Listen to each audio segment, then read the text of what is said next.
La raison d'être et la société à mission sont deux notions qui ont été introduites dans notre droit par la loi Pacte du 22 mai 2019. Elles sont inspirées par le rapport de Nicole Notat et Jean-Dominique Senard de mars 2018. Le législateur a souhaité repenser la place des entreprises dans la société et consacrer leur rôle sociétal.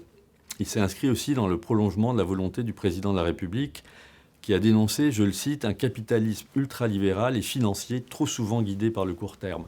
L'idée est qu'il serait possible au niveau de l'entreprise de réconcilier rentabilité économique à long terme et prise en considération des objectifs sociaux et environnementaux, et que cela serait hautement souhaitable non seulement pour la société prise dans son ensemble, mais aussi pour les entreprises qui adopteraient cette ligne de conduite. Pour cela, la loi a instauré une gradation. Pour commencer, elle a imposé à toutes les sociétés d'être gérées dans leur intérêt social, c'est-à-dire leur intérêt propre qui ne se confond pas forcément avec celui de leurs associés, en prenant en considération, et c'est cela qui est vraiment nouveau, les enjeux sociaux et environnementaux de leurs activités.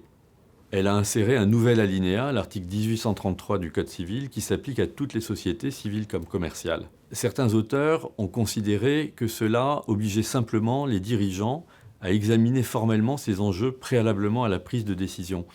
Mais on peut penser que cela va plus loin, et que les dirigeants devront maintenant justifier en quoi une décision plus rentable sur le court terme serait plus conforme à l'intérêt social qu'une décision moins rentable à court terme, mais plus respectueuse des enjeux sociaux et environnementaux, et qui serait mieux à même de garantir les intérêts de la société sur le long terme. La jurisprudence dira laquelle de ces deux interprétations est la bonne. Elle définira aussi les contours de la responsabilité de la société vis-à-vis des tiers en cas de manquement de ses dirigeants à cette obligation. La loi Pacte a aussi ouvert deux options pour les sociétés qui voudraient aller plus loin dans leurs engagements en matière sociale et environnementale. La faculté d'insérer dans leur statut une raison d'être, purpose en anglais, et pour les sociétés les plus engagées, la possibilité d'adopter la qualité de société à mission. Une loi n'était peut-être pas nécessaire car certaines sociétés s'étaient déjà dotées d'une raison d'être ou se qualifiaient elles-mêmes d'entreprise à mission. Mais la consécration de ces notions par la loi a le mérite de leur définir un cadre clair et de leur donner une formidable notoriété. Elle a donc fortement incité les sociétés à s'engager dans des démarches plus volontaires en matière de responsabilité sociétale. Nous allons commencer par la raison d'être. La loi Pacte a modifié l'article 1835 du Code civil pour prévoir la faculté d'insérer dans les statuts de toute société une raison d'être. Mais rien n'empêche une société d'adopter une raison d'être sans l'insérer dans ses statuts. C'est d'ailleurs ce que font beaucoup de sociétés. Les dispositions de la loi ne traitent que de la raison d'être statutaire. Notons aussi que la raison d'être statutaire peut être adoptée pour elle-même ou en vue de l'adoption de la qualité de société à mission dont elle est l'un des éléments constitutifs. Nous y reviendrons. Nous verrons pour commencer ce qu'est la raison d'être avant d'examiner les incidences juridiques de son insertion dans les statuts. Qu'est-ce que la raison d'être ? Selon l'article 1835 du Code civil, la raison d'être est constituée des principes dont la société se dote et pour le respect desquels elle entend affecter des moyens dans la réalisation de son activité. Elle précise la manière dont la société va se comporter et les valeurs qu'elle entend promouvoir dans la poursuite de son objet social. Donc, adopter une raison d'être, c'est affirmer que la finalité de la société ne se limite pas à la seule recherche du profit, c'est lui donner un sens. Par exemple, une société dans le secteur agroalimentaire pourra avoir comme raison d'être de fournir une alimentation saine et produite dans des conditions respectant l'environnement, tout en cherchant à nourrir le plus grand nombre. Cela dit, la raison d'être n'est pas nécessairement fondée sur des principes sociaux ou environnementaux. On pourrait très bien imaginer une société dont la raison d'être serait d'honorer, par exemple, la mémoire d'un écrivain et qui vendrait des articles à son effigie ou reprenant des citations tirées de son œuvre. La raison d'être ne se limite pas au constat des valeurs de la société. Elle instaure une dynamique, car on doit y affecter des moyens pour essayer de s'y conformer, toujours plus, en partant d'une situation existante qui est souvent perfectible. C'est une sorte de boussole pour les décisions des dirigeants, et en particulier les décisions stratégiques. Alors maintenant, quelles sont les incidences juridiques de l'adoption d'une raison d'être ? Parlons d'abord des opportunités. La principale motivation pour adopter une raison d'être n'est pas juridique. C'est le bénéfice que la société pense en tirer en termes de mobilisation et de fidélisation de ses parties prenantes et surtout de ses collaborateurs autour de principes qui donnent un sens à l'activité de la société. Sur le plan juridique, le principal apport de l'insertion d'une raison d'être dans les statuts, c'est de la pérenniser et d'y faire adhérer les actionnaires. La modification des statuts requise pour l'adopter, comme pour la supprimer, nécessite une décision d'assemblée générale extraordinaire, à une majorité renforcée dans la plupart des formes de société. Elle permet de légitimer l'action des dirigeants qui s'écartent d'une gestion fondée strictement sur l'optimisation du profit, à partir du moment où cela se justifie au regard de la raison d'être. Elle peut donc protéger les dirigeants vis-à-vis des associés de la société. Ils pourront, le cas échéant, invoquer la raison d'être si on leur reproche de ne pas avoir cherché à optimiser le profit de la société, dans le cadre en particulier d'une révocation ou d'une mise en cause de la responsabilité. Pour autant, respecter la raison d'être ne doit pas les conduire à prendre des décisions qui seraient contraires à l'intérêt social de la société. Dans le cas de sociétés cotées, la raison d'être pourrait aussi être invoquée par les dirigeants pour contrer une campagne d'actionnaires activistes. Elle pourrait également servir de fondement à l'opposition du conseil d'administration à une offre publique ou encore dissuader un initiateur potentiel qui serait tenu par la raison d'être, sauf à atteindre à l'issue de l'offre publique les 2/3 des votes lui permettant de modifier les statuts. En ce qui concerne les risques, à présent, ils sont les suivants. Le premier risque, c'est le risque de révocation pour les dirigeants s'ils ne prennent pas ou pas assez en considération la raison d'être dans la gestion de la société. C'est un risque réel, mais relativement maîtrisable par les intéressés s'ils adhèrent à la raison d'être et mettent en œuvre une politique cohérente avec celle-ci.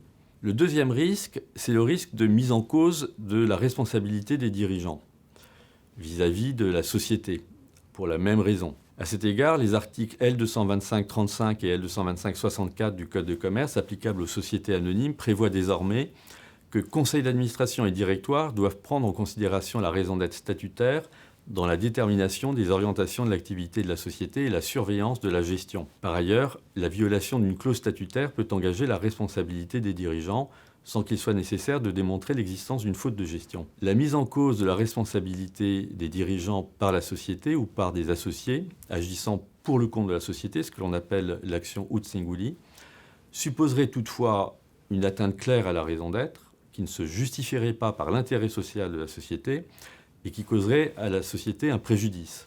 On pense en particulier à un préjudice d'image. Ces conditions ne seront pas faciles à établir. Le troisième risque, c'est celui de mise en cause de la responsabilité de la société par des tiers, si la société ne respecte pas sa raison d'être. Certains auteurs considèrent que sur le plan des principes, une décision contraire à la raison d'être, si elle cause un préjudice, pourrait être source de responsabilité de la société à l'égard des tiers. Toutefois, l'obligation de prendre en considération la raison d'être s'interprète comme une obligation de moyens, mais non une obligation de résultat. Les auteurs soulignent que ce risque est assez faible à partir du moment où la raison d'être n'est pas trop précise en termes d'engagement, et ils incitent donc les sociétés à être attentives dans la formulation retenue. Ce risque sera par ailleurs d'autant plus faible que les dirigeants agissent avec sincérité et détermination en accord avec la raison d'être. En revanche, des actions pourraient être fondées sur une contrariété significative entre le discours de la société sur ses principes, en ce compris la raison d'être, surtout si elle est statutaire, et la réalité de ses actes, en particulier sur le fondement du Code de la consommation, ou pour les sociétés cotées en bourse, des obligations en matière de communication financière. Quant au risque de nullité des décisions sociales, il est expressément écarté par la loi. Passons à présent à la qualité de société à mission. Ce concept s'est développé en France depuis quelques années. Il s'inspire des statuts de Benefit, Public Benefit ou Special Purpose Corporations, apparus aux États-Unis il y a une dizaine d'années. C'était au départ une réflexion de chercheurs autour de la façon dont devraient fonctionner les entreprises en tirant les leçons de la crise financière de 2008. Puis quelques entreprises pionnières l'ont mis en œuvre. L'entreprise à mission, c'est d'abord une entreprise qui, sans renoncer à réaliser des profits, a une véritable mission sociétale, ce qui va beaucoup plus loin que la RSE. Mais pour éviter le green ou le fairwashing, c'est une entreprise qui prend publiquement des engagements. Enfin, elle organise sa gouvernance pour assurer le suivi et l'évaluation de sa mission, pour garantir la transparence et la sincérité de la démarche. Pour favoriser leur émergence, la loi Pacte a créé l'appellation de société à mission, dont peuvent se prévaloir publiquement les sociétés commerciales, quelle que soit leur forme, qui remplissent les 4 conditions suivantes. Premièrement, d'être dotées d'une raison d'être statutaire. Ensuite, de fixer dans ses statuts un ou plusieurs objectifs sociaux ou environnementaux que la société se donne pour mission de poursuivre, qui devront être cohérents avec la raison d'être, suffisamment précis pour être convaincants, mais suffisamment larges pour ne pas nécessiter une modification trop fréquente des statuts. Troisièmement, par ailleurs, prévoir dans ces statuts les modalités d'exécution et de suivi de la mission et se doter d'un organe dédié à ce suivi, le comité de mission, qui comprend au moins un salarié et établit un rapport joint au rapport de gestion. Enfin, quatrième condition, être déclaré en tant que tel au greffe du tribunal de commerce. Un organisme tiers indépendant, ou OTI, est désigné pour vérifier l'exécution des objectifs et rendre un avis joint au rapport précité. Les contours exacts de sa mission de vérification ont été fixés par un décret en Conseil d'État. Sa mission est un peu redondante avec celle du comité de mission et on espère que les OTI seront articulés intelligemment leur mission par rapport à celle de ce comité et sauront apprécier chaque mission dans sa singularité sans appliquer des référentiels formatés. La société à mission n'est pas une nouvelle forme de société, il s'agit d'une simple qualité que peuvent décider d'adopter toutes les sociétés commerciales. Des règles similaires s'appliquent d'ailleurs aux mutuelles et aux coopératives. Il n'en découle donc aucun régime fiscal ou juridique spécifique ou de faveur.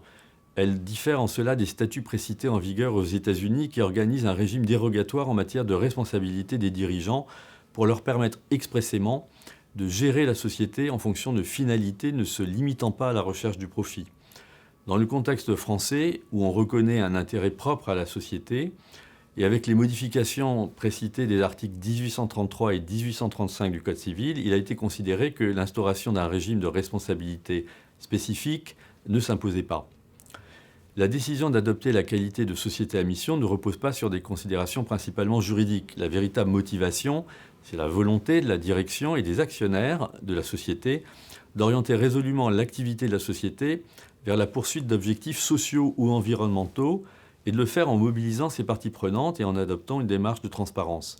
À cela s'ajoute un risque spécifique, celui pour la société d'être contrainte sur décision du juge, saisi par le ministère public ou toute personne intéressée, de cesser de faire publiquement état de cette appellation si les conditions requises ne sont pas respectées ou si l'OTI considère que la société est défaillante dans l'exécution de ses objectifs. Alors quel sera le succès de cette nouvelle appellation ? Ce ne sont clairement pas des considérations juridiques ou fiscales qui le détermineront. Le succès sera celui d'un concept et des sociétés qui le mettront en œuvre. Mais les entreprises qui se considèrent à mission auront en intérêt à adapter ce cadre, car se présenter publiquement comme entreprise à mission sans s'y soumettre créerait une confusion qui pourrait être source de responsabilité pour elles.